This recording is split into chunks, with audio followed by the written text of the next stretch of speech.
चंदगड मतदारसंघात काँग्रेसचा उमेदवार देण्याची मागणी, विद्याधर गुरबे यांनी केली. आमदार राजेश पाटील यांच्यावर जोरदार टीका. विनायक पाटील यांचा उमेदवारी न मिळाल्यास अपक्ष म्हणून निवडणूक लढवण्याचा इशारा.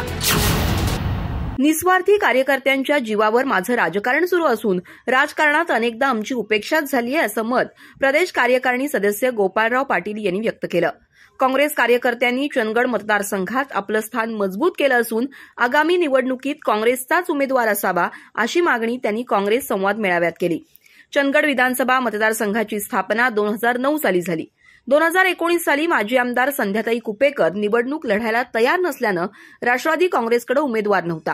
काँग्रेसच्या पाठिंब्यानं राजेश पाटील निवडून आले. मात्र निवडून आल्यानंतर त्यांनी आमच्या विरोधात भूमिका घेतल्याचा आरोप कोल्हापूर जिल्हा काँग्रेसचे सरचिटणीस विद्याधर गुरबे यांनी केला. गुरबे म्हणाले, गद्दार माणसाला या निवडणुकीत गाडल्याशिवाय राहणार नाही, असं त्यांनी जोरदार टीका करत म्हटलं. विनायक उर्फ अप्पी पाटील यांनी चंदगड विधानसभा मतदारसंघ काँग्रेसलाच मिळायला हवा, असं ठामपणे सांगितलं. मात्र काँग्रेसला हा मतदारसंघ मिळाला नाही तर अपक्ष उमेदवार म्हणून निवडणूक लढवण्याचा इशारा दिला.